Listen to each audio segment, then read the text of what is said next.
안녕하십니까, 이용혁 박사입니다.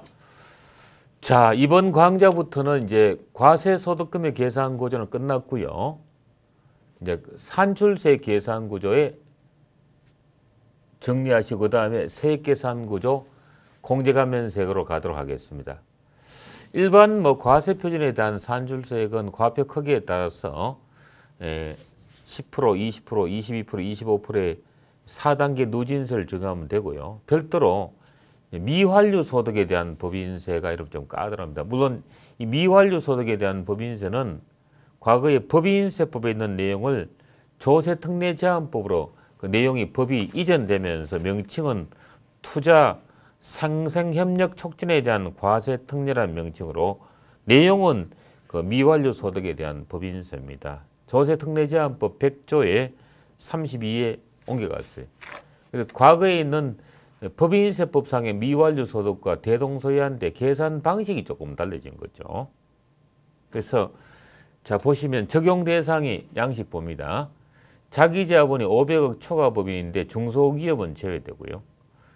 상호 출자 제한 집단에 속하는 법인에 해당되면 둘 중에 하나에 동그라미 치는 거죠. 과세 방식의 선택은 A 방식 투자 포함 방식과 B 방식, 투자 제외 양식 둘 중에서 선택하도록 되어 있어요. 한 번 A 방식을 선택했으면 계속해서 A 방식 가셔야 됩니다. B 방식을 못 바꿔요. 근데 B 방식을 선택한 법인은 A 방식으로 한번 바꿀 수가 있습니다. 조세특례제한법상의 미완료 소득 과세 방법 원래가 첫 해죠. 그렇지만 이제 과거 년도에 2017년도에 A 방식 선택한 분들은 그대로 A 방식을 가셔야 됩니다. 내용이죠. 자, 그러면 개요를 말씀을 올리고 가도록 하죠. 갑자기 서식이 나왔기 때문에 법 내용이 이해 안 되시면 힘들죠. A 방식은 뭐냐면 투자 포함 방식은 우리 세법이 말하는 기업 소득을 구합니다. 기업 소득의 구해서 요금액의 65%에다가 법소정의 투자 금액 그리고 임금 증가액 그리고 잘 없지만 상생협력기금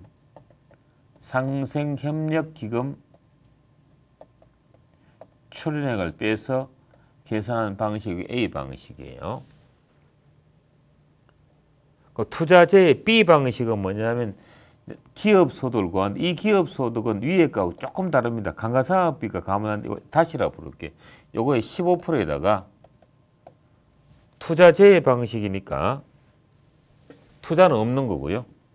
이건 없는 거고. 그 다음에 임금 증가액과 요 출연금을 뺀 금액이 B 방식입니다. 이렇게 한다는 얘기죠. 이해가시죠? 자, 그러면 이제 먼저 기업 소득을 설명드릴게요. 기업 소득을 계산하는 과정이 여기 나와 있어요. 자, 양식에 보시면 여기 보시면요. 이 양식은 이제 새로 신설된 양식입니다. 여기 동그라미 5번부터 시작해서 여기 21번까지 계산한 것이 기업소득 계산 방식이죠. A 방식은 65%, 15%인데 이 경우 차이 나는 기업소득은 9번에 감가상각비가 A 방식에 각 사람들의 소득이 플러스가 되느냐 안 되느냐 그 차이예요. 감가상각비는 A 방식의 경우만 적용이 된다는 사실을 이해해야 됩니다. 자, 그러면 갈게요. 자, 일단은 각 사업무도에서 법인결산상 각 사업무도의 소득에서 이제 뭘 가산하냐면 첫 번째가 이제 그 법인세법상의 입금에 불산입됐던요 항목이지만 자금이 유입된 가처분 소득에 합산되는 것을 원위치합니다. 이거 입금 불산입 사항인데 국세, 지방세, 과원화, 환부 이자, 입금 불산입 항목이에요. 항목들이. 우리 회계 처리를 갖다 차변의 보통예금, 대변의 잡수익 잡았는데 자금은 유입이 됐지만 법인세는 과세소득이 빠졌죠. 그러니까 다시 원위치하는 개념이에요. 기업소득이 가산 항목이니까. 그다음 수입 배당금 입금물사 이거 일반 법인에 해당돼 지주회사는 해당이 안 돼요. 지주회사의 수입 배당금 입금불산입은 여기 원위치하지 않습니다. 일반 법인만 합산합니다. 그 다음에 기부금, 법정기부나 지정기부 이월액 송금사립이 있으면 다시 플러스합니다. 그 9번은 이제 뭐냐면 우리가 A 방식 투자 포함 방식의 강가상각비 계산하면 그 금액이 각 사업부의 소득의 강가상각비가 빠져 있기 때문에 원위치하는 개념이죠. 우리가 이제 각 사업연도의 소득은 법인 결산상 단기 순손익에서 입금산입과 손금불산입을 더하고 손금산입과 입금불산입을 뺀 거잖아요. 여기 손금산입에 이제 감가상각비가 들어가 있단 말이죠. 그러면 투자 포함 방식은 투자액을 빼는데 이 투자액을 자 이제 기업 소득에서 뭐 이제 65%가 되겠지만 여기다가 빼기를 투자액을 뺍니다. 만약 회사가 기계장치 투자를 100억 했으면 100억을 빼는데 이놈의 단기의 감가상각비 10억 같으면 각 사업부의 소득금액 계산할 때 감가상각비가 송금산입에 빠져 있잖아요. 그러니까 투자액을 100억을 빼고 기업 소득 계산 시 각 사업부에 또 빠져 있으니까 이중으로 빠지기 때문에 감가상각비를 다시 원위치하라는 얘기죠. 그 뜻입니다. 그러니까 A 방식은 투자액을 빼는 대신에 감가상각 원위치하고 B 방식은 투자액 빼지도 않고 감가상각 원위치하지도 않은 그 방식이죠. A 방식의 경우만 정한다고 되어 있죠. 그래서 가산액을 구하고요. 차감액은 이제 법인세 요거는 총부담세이죠. 산출세이 아니고 법인세 총부담세, 법인세하고 지방소득세 총부담세액을 플러스합니다. 물론 농어촌 특별세 총부담세액도 플러스가 되는 거예요. 여기에 총부담세액이 총부담세액.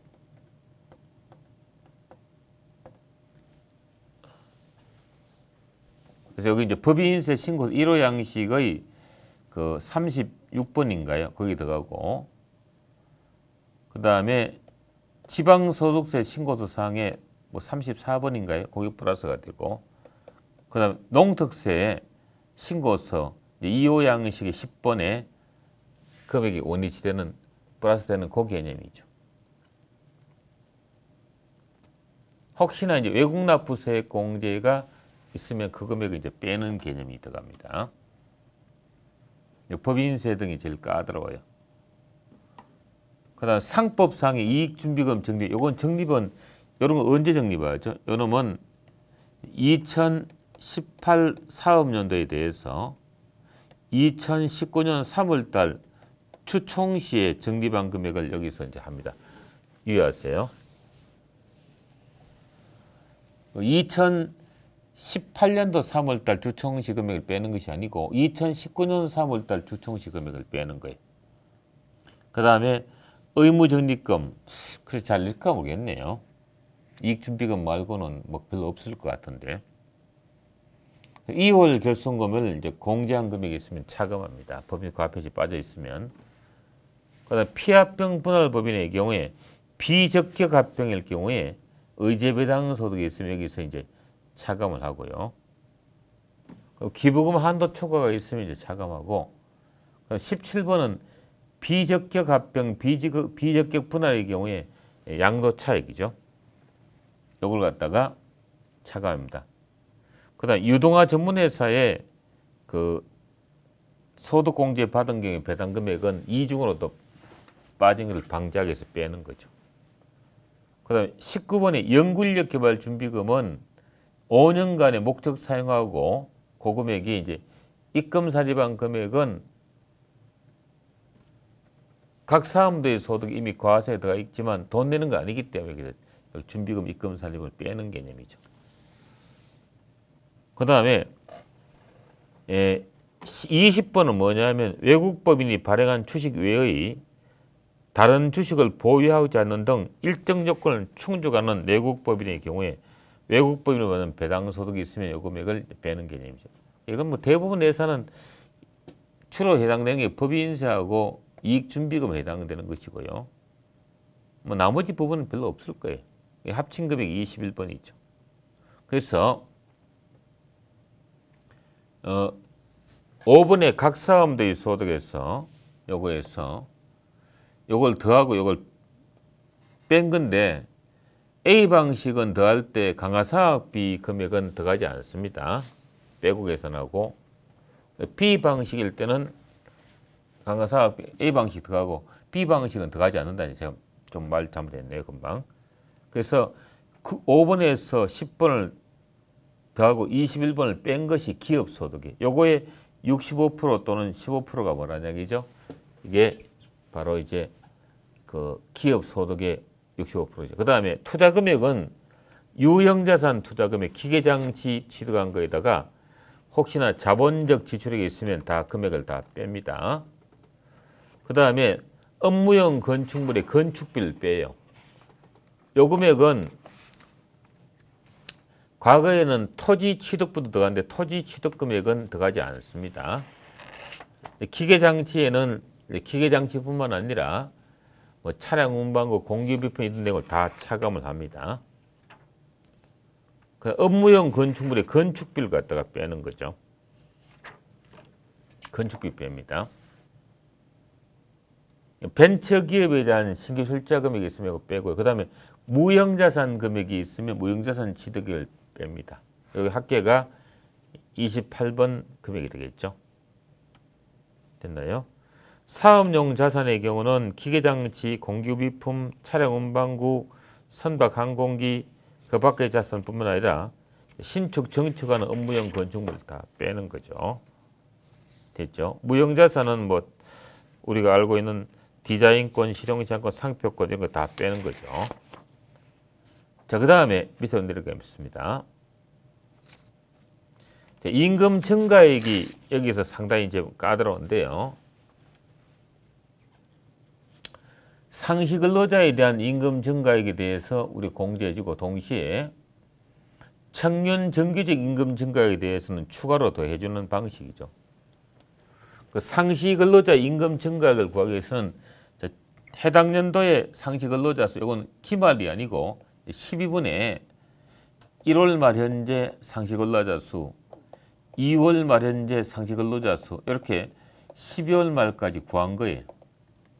이걸 똑같은 방식으로 2018년도와 17년도를 구하는 거죠. 이렇게죠. 그래서 임금 지급액을 적고 해당 연도의 신규 상시 근로자 임금 평균 지급을 또 계산합니다. 그래서 임금 증가금의 계산이 이제 29번 해당 연도의 근로자 수가 30번보다 적은 경우는 31번 해당 연도의 상시 근로자 임금 증가에다가 직전 연도 금액이 0보다 클 경우에죠. 요 금액을 공제해 주는 거죠. 그러니까 결국 말하면 근로자 수가 줄어들더라도 이 뜻이 뭐죠? 근로자 수가 같거나 줄어든 경우라도 임금 증가액은 포함시켜 주겠다는 얘기죠. 그러니까 두 번째, 근로자 수가 늘어났을 경우는 31번 금액에서 32번 금액 임금 증가액 금액 있죠. 요거에다가 그 다음에 29번에서 30번 뺀 근로자 수에 있죠. 요거 곱하기, 자, 여기 잘 보세요. 산식이 좀 이상합니다. 31번 빼기 32번 임금 증가액에다 뭘 빼냐면 근로자 수 증가액이 있죠. 30번 뺀 거 곱하기 33번에 평균임금을 뺀 초과되는 금액이라는 얘기죠. 이 금액이 1.5배 하겠다는 얘기죠. 요거에. 이해되시나요? 그 다음에 두 번째 29번에서 30번 뺀 상시근로자 증가세 곱하기 평균임금 33번 곱하기 한 요금액에 대해서는 2배 이렇게 해서 공제한 것이 상시근로자 부분이에요. 까다롭죠. 청년 정규직 임금 증가는 더 가산합니다. 똑같은 노동으로 이것도 2018년도, 2017년도에 역시 12분에 1월 말 현재 여기는 청년 근로자죠. 이렇게죠. 12월 말까지. 청년 근로자를 하면 그 근로계약 시에 연령이 15세에서 29세 이하 되는 근로자를 말합니다. 그래서 요 청년 정규직 근로자의 경우에 근로자 수가 증가한 경우만 요 차익을 추가로 되죠. 물론 당연히 청년 정규직 임금 증가액은 요 증가액에 당연히 들어가 있습니다. 상시 근로자 안에 들어가 있을 금액에 기본적으로 해주고 또 추가로 청년 근로자 임금 증가액을 더 주겠다는 얘기죠. 그리고 동시에 40분은 정규직 전환 근로자의 임금 증가액을 합산합니다. 그래서 상당히 임금 증가액이 참 복잡해요. 그래서 34번 금액에다가 39번 금액을 더하고 40번 금액을 더한 금액이 임금 증가액이에요. 그 다음에 상생협력기금에 대한 지출금액 뭐 별로 있을지 모르겠네. 상생협력기금 출연금이나 사내근로기금, 공동근로복지금 출연금, 신용보증금에 대한 출연금을 갖다가 더한 걸 다 곱하기 3배 하는 거죠. 됐나요? 상당히 좀 어렵죠. 그래서 여러분들 지금 다시 볼게요. 과세상 소득 23번 금액 있죠. 여기다가 A 방식이죠. 여기 B 방식이고 A 방식의 경우는 요거에서 22번 곱하기 65%에서 빼기를 뭐죠? 투자금액 28번 빼고 임금 증가액 41번 빼고 그 다음 밑에 상생협력기금 출연금 있죠. 그걸 다시 빼는 금이죠. 근데 B 방식은 저 22번 금액 곱하기 15%에다가 임금 증가액 빼지 않고 투자액 빼지 않고 임금 증가액에다가 상생근로자 증가 금액이 밑에 있죠. 그걸 빼는 개념이죠. 상생근로자 증가액이 45번인가 이걸 뺀다는 얘기죠. 이 내용이 밑에 나와 있죠. 그래서 미완료 소득은 보시면 A 방식의 경우는 65% 이렇게 하고 B 방식 구해서 근데 이렇게 미완료 소득이 나오는데 미완료 소득이 플러스면 미완료 소득 적고 마이너스면 초과완료를 마이너스 적어서 다음에 미완료 소득에서 공제합니다. 근데 미완료 소득이 나왔는데 세금을 내기 싫으면 차기 완료 적립금을 적립한다는 얘기죠. 이렇게 되어 있습니다. 그래서 밑에 양식을 계속 보신다면 단기에 미완료 소득이 나오는데 과거년도 2월 된 초과완료에서 있으면 빼고 차기 완료 적립금을 갖다가 적립해서 계산하는 그 구조죠. 그럼 이 경우에